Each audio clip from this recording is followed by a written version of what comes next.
Hamas के ये हैवान और हमास के इन्हीं हैवानों से लोहा लेते हुए इजराइल में भारतीय मूल की 3 बेटियों की भी जान चली गई।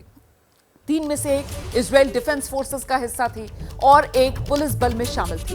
भारतीय मूल की इन जाबाज बेटियों ने हमास के आतंकवादियों से लड़ते हुए अपनी शहादत दी है। इनकी बहादुरी को, इनकी शहादत को इजराइल से लेकर भारत तक सलाम कर रहे हैं।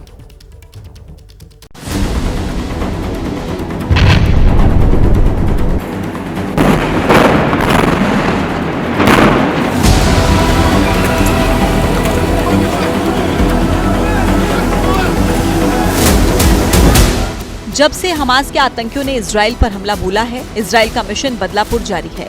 इजराइल के बम हमास पर मौत बनकर बरस रहे हैं। अब तक हमास इजराइल का गुनहगार था, इंसानियत का कसूरवार था, लेकिन अब इसकी हैवानियत का सिरा हिंदुस्तान से भी जुड़ गया है। इजराइल और हमास की जंग में भारतीय मूल की 3 महिलाएं शहीद हुई हैं, जिनमें से एक का नाम ओ मोजज है। वो इजराइल डिफेंस फोर्सेस का हिस्सा थी। दूसरी महिला का नाम किम डोकरकर, वो इजरायली बॉर्डर गार्ड पुलिस में थी। तीसरी महिला की पहचान अभी बाकी है। ओ मोजज इजरायली फौज में लेफ्टिनेंट थी। 7 अक्टूबर को जब हमास के आतंकवादियों ने इजराइल पर हमला किया तब मोजज गाजा के पास जिकिम में तैनात थी। उन्होंने हमास के दहशतगर्दों का बहादुरी से सामना किया और लड़ते लड़ते शहीद हो गई।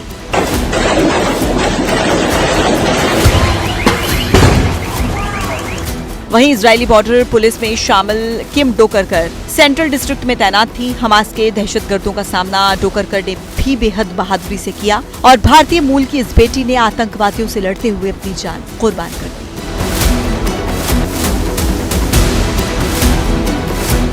इजराइल में भारत की 3 बेटियों की शहादत की खबर आप तक सबसे पहले एबीपी न्यूज ने ही पहुंचाई।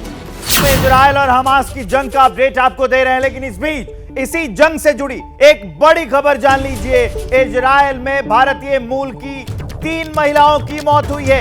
एक बार फिर बड़ी खबर दोहरा रहा हूं आपके लिए, भारतीय मूल की 3 महिलाओं की मौत हुई है इजराइल हमास के जंग में। हमास के आतंकी हमले में इन तीनों महिलाओं की मौत हुई थी। 2 महिलाएं इजरायली फोर्सेस का हिस्सा थी। हमास आतंकियों के साथ लड़ते वक्त इनकी मौत हो गई। ये सच है कि ओ मोजज और किम डोकरकर इजराइल की नागरिक थी, लेकिन इनकी रगों में बहने वाला रक्त हिंदुस्तान का था। इसलिए इनकी शहादत पर जितना गर्व इजराइल को है, उतना ही भारत को भी है।